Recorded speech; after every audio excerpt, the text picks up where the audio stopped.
Now, the rest of the story. Officer Joe Martin was off duty that night. He was working out at the Columbia Gymnasium. The gym was in the lower level of Columbia Auditorium, where a merchandise exhibition was going on that evening. Anyway, Joe was down there in the gym when suddenly he glanced at the doorway and saw a little boy crying. "What's wrong?" Joe asked. The youngster, gasping out words between sobs, said he had been told there was a policeman in the basement. Joe, with back-turned thumb, indicated that he was the cop.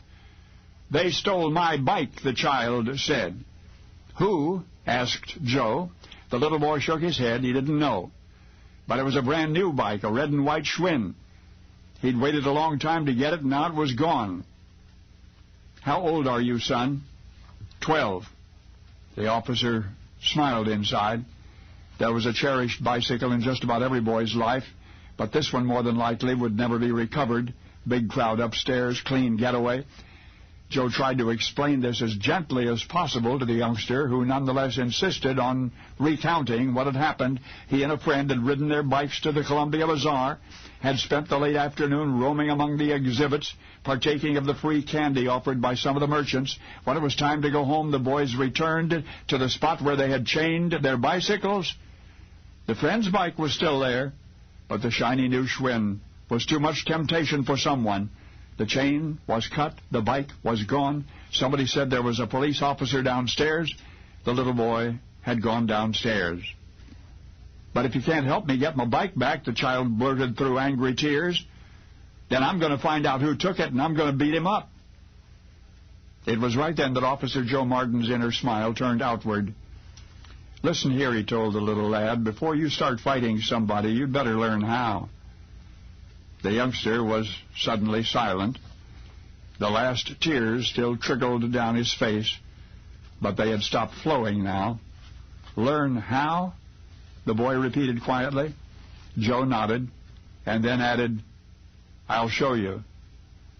And thus, in October of 1954, began an intriguing, lifelong friendship between a half-pint crime victim and the cop in the basement. The two would meet down there in the gym often after that night, Joe teaching the basics that he had learned long ago. And much to Joe's surprise, the little boy was a quick study, although the latter soon forgot his original reason for wanting to learn to fight. There would be another shiny bicycle in the youngster's life, but there'd never be another Joe Martin. So in a way, this is a love letter to the Joe Martins everywhere. Thank you for realizing that big hurts sometimes come in small packages.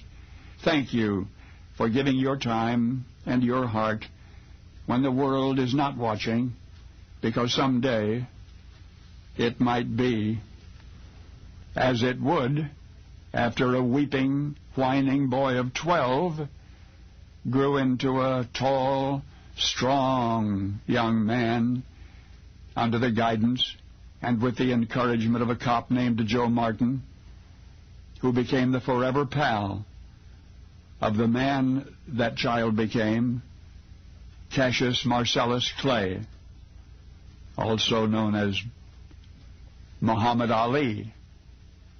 Only now you know the rest.